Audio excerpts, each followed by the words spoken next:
Pasar dalam pasar tu daripada ni hingga ke sampai kedai ikan lah. Satu lagi, kadang mungkin diorang ada permit maksudnya ataupun lesen perniagaan DBKL. Mungkin ada yang legit punya lah, yang minta diorang punya permit DBKL tu mungkin ada data daripada DBKL luar.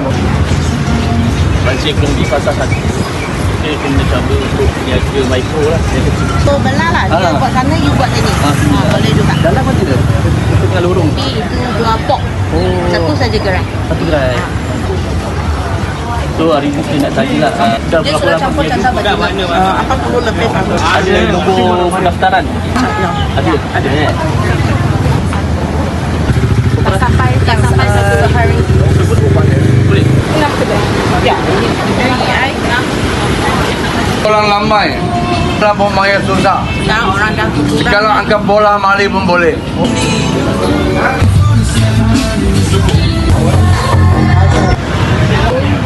Jumlah gaji tak ada sebab dia yang Tak banyak sini sajalah. sebab kita nak tahu status ekonomi negara sekarang. 50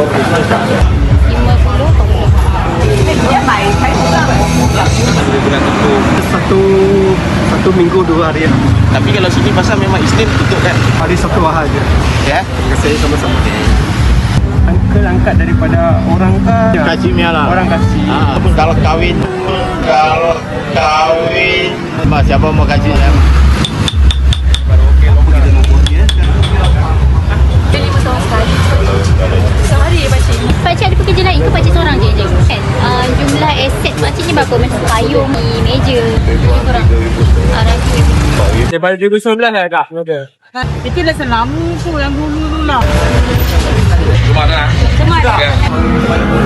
Belanjaan berapa? Hari satu lebih. Yes. Jauh-jauh saja. Boleh. Untung dalam kita tu tak macam jual-jual ni. Berapa yang untung? 100. Masa orang dia? Sekarang dia uruskan anak di BKL. Lalu dia pegang. Belum. Permit ke, lesen ke? Saya tanya akak jawab boleh? Saya sana kan? Lepas tu tujuh. 1,800 lah satu Boleh? bulan. Belanja kat macam ada bayar tapak di BKL ke, ada bayar apa gaji pekerja ke.